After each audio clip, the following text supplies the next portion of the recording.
Muraho murakomeye. Ingengabihe y'amasomo yacu y'igifaransa kuri Strong Star Channel, tuzibanda ku bice by'igifaransa. Igifaransa kirimo ibice 9 ajya twita les parties du discours.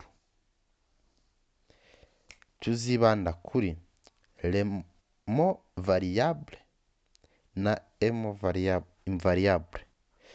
Les mots variables ni amazina ahinduka. Les mots invariable ni amazina adahinduka cyangwa se amagambo. Muri uku kwiga tuzibanda kuri ibyo byiciro kari bibiri, nabyo les mots variable harimo ibice 5 na mots invariable harimo ibindi bice 4, byose hamwe bikaba 9, ari byo bigize les parties du discours en français. Here we are going to deal with 9 parts of the language as French. There is 2 main group: variable nouns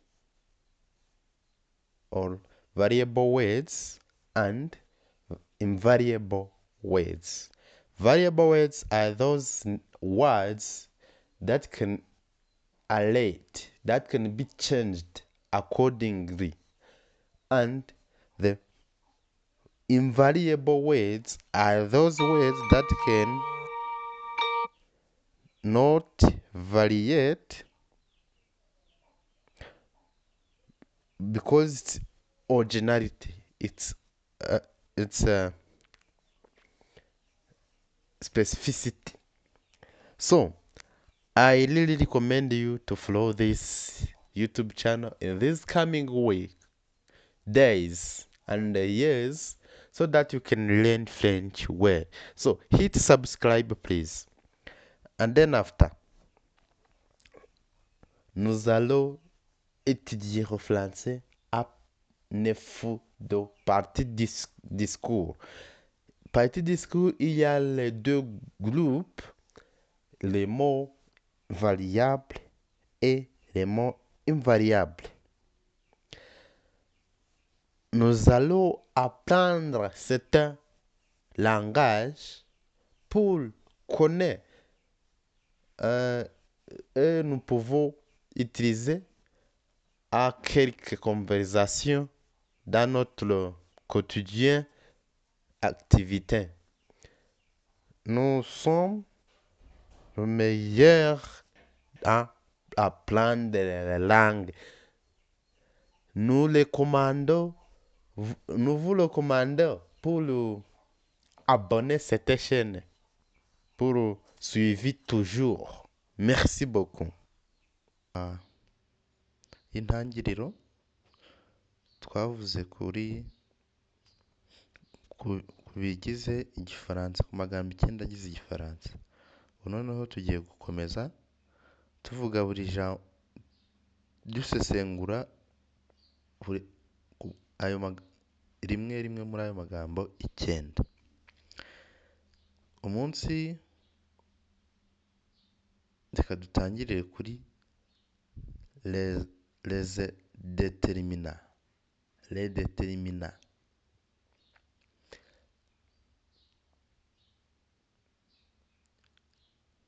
Iri jambo nuba ni ijambo ryose rijya imbere y'izina kugira rigaragaze neza ubwoko bw'igitsina, rigaragaze niba ijambo riri mu bwinshi cyangwa mu buke, ndetse nirivuga niba rizwi cyangwa ritazwi.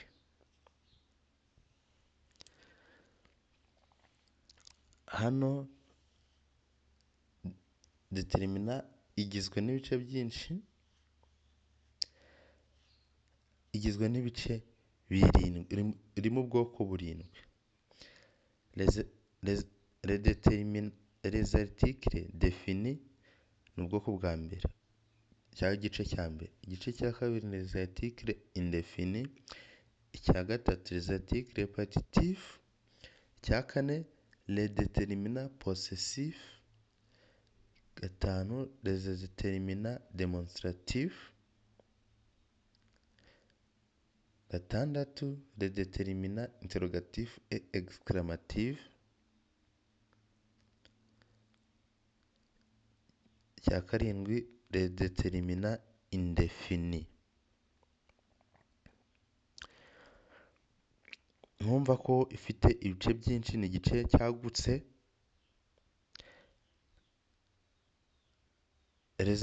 Les articles définis ni amagambo ajya imbere y'ijambo rizwi, akagaragaza niba ari mu buke cyangwa mu bwinshi.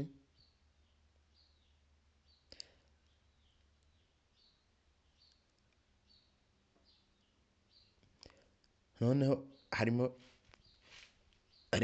article eshatu. Les articles définis harimo article le, la et le. Iya mbere ni lo, la, le. Kabiri les articles indéfinis ni amagambo ajya imbere y'izina ritazwi neza ariko akagaragaza niba ari ikigore cyangwa ikigabo, cyangwa mu buke cyangwa mu bwinshi. Ubwo twabivuze les déterminants igaragaza ibintu bitatu: igitsina, ubwo ni ukuvuga ikigabo cyangwa ikigore.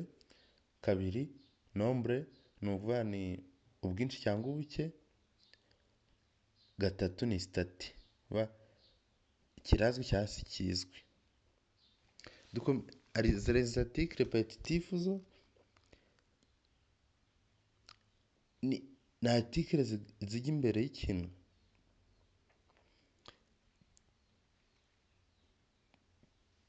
kitazwi ariko kidafatika neza. Udashobora gufata ikintu ngo ukifate cyose, nk'amazi, ibiryo, ibintu bitabarika. Nibyo déterminant possessif. None amagambo ajya imbere y'amazina kugira agaragaze nyiri ikintu, possession.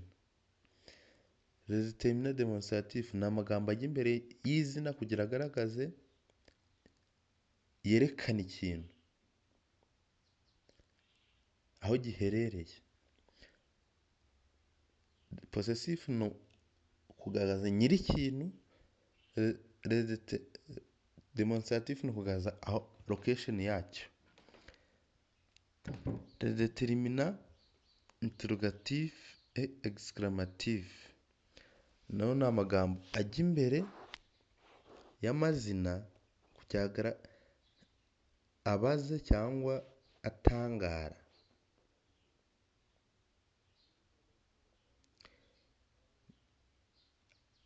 Nyuma na nyuma dufite les déterminants indéfinis. Naho ni amagambo agaragaza ibintu byinshi ariko bitazwi.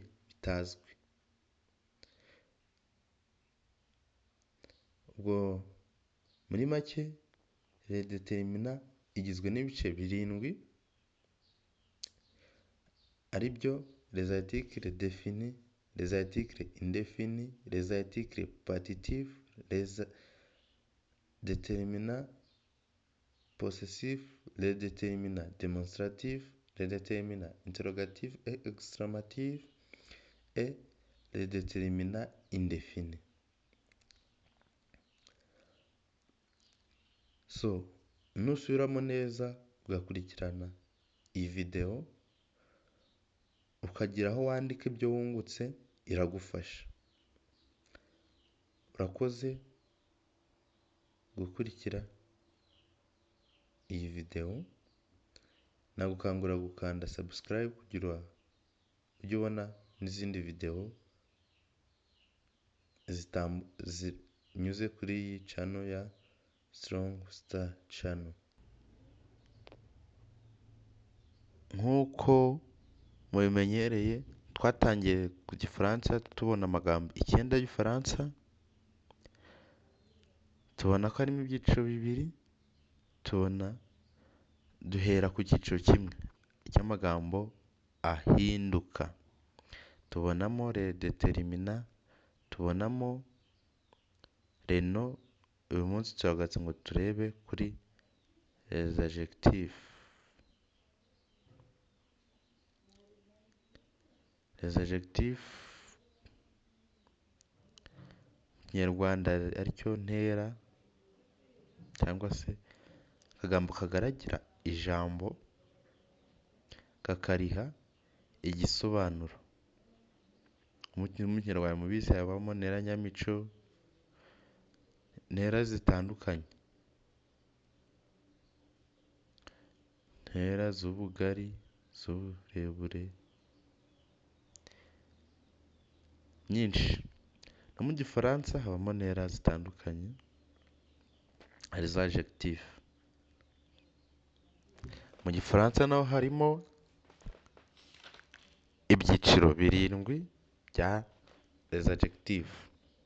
Icyiciro cya mbere adjectif de taille, kabiri adjectif de couleur, gatatu les adjectifs de forme, kane adjectif de personnalité, gatanu adjectif de qualité, gatandatu adjectif de nationalité, karindwi les adjectifs de temps.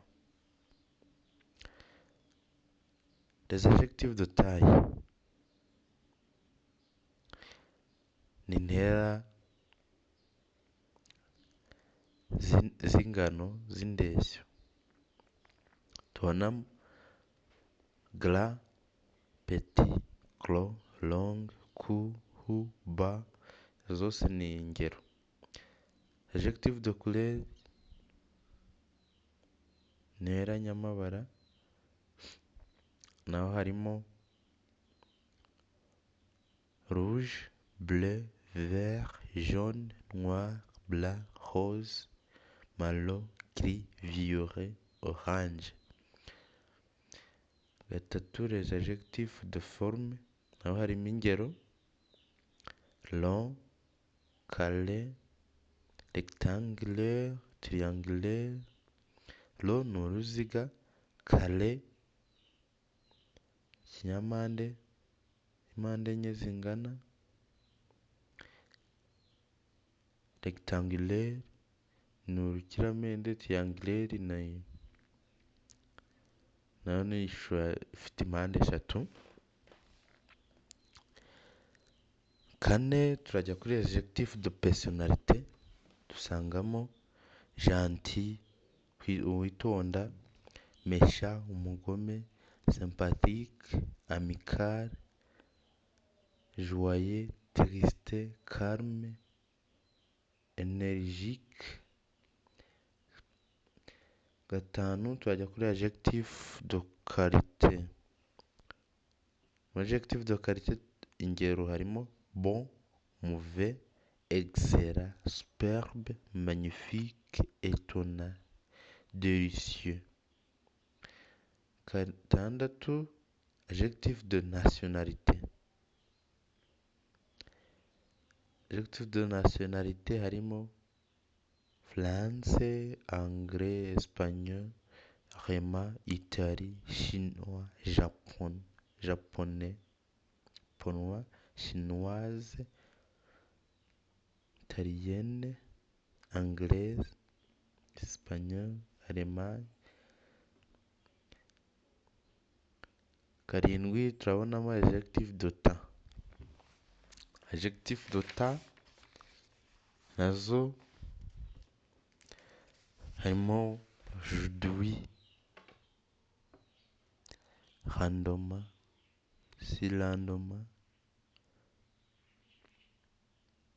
après midi, iyi video. Uyu munsi turakomeje n'isomo ry'igifaransa, bumve ikinyarwanda. Uko ubushize twabonye ko igifaransa kigizwe n'amagambo 9 y'ingenzi. Amagambo 9 twarabonye muri video zabanje, uyashaka wareba video zabanje. Amagambo 9 agabanyije mu bice bibiri, aribyo igice kimwe cy'amagambo adahinduka, ikindi ni amagambo ahinduka. Amagambo ahinduka nimo variable,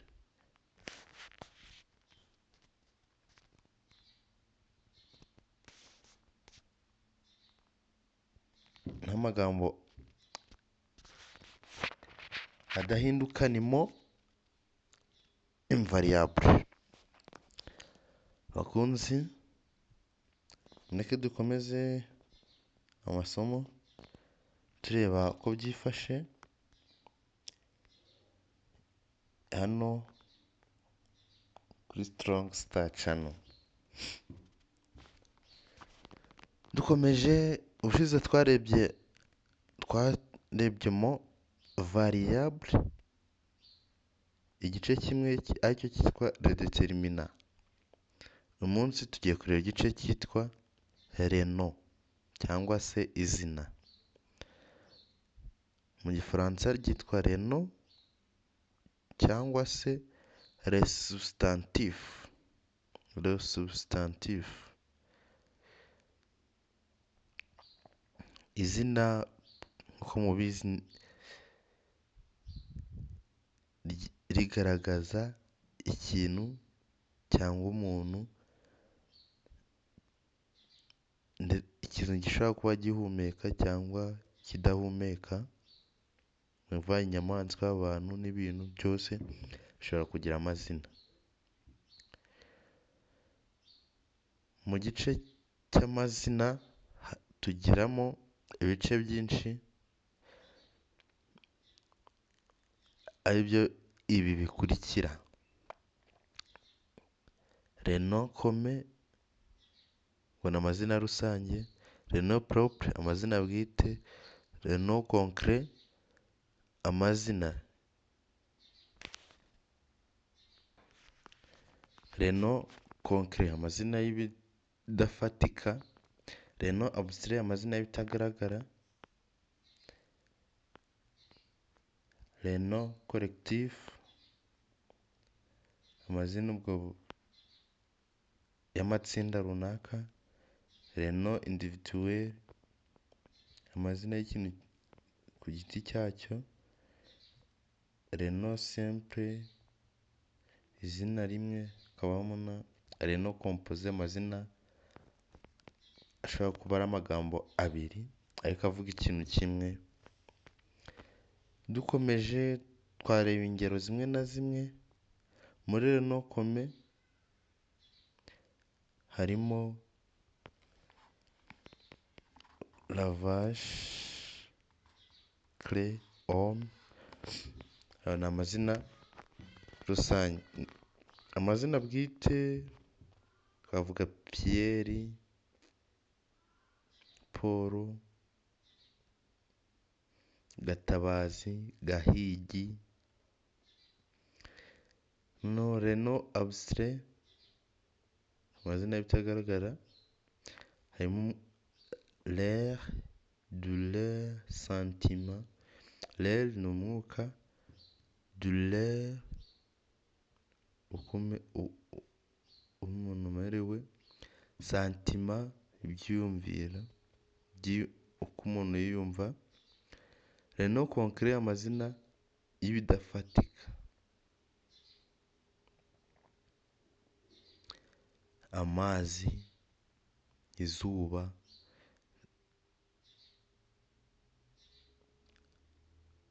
Le nom collectif ni amazina ubwo y'ibintu biri mu matsinda, twavuga l'équipe, classe,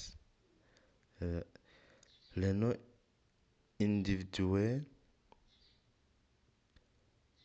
ingero twavuga ikaramu, akabati, umwarimu.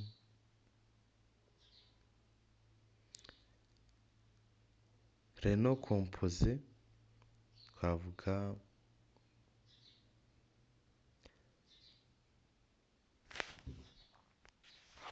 muri le nom composé hazamo nk'umukororombya, aho mu gifaransa bita arc-en-ciel,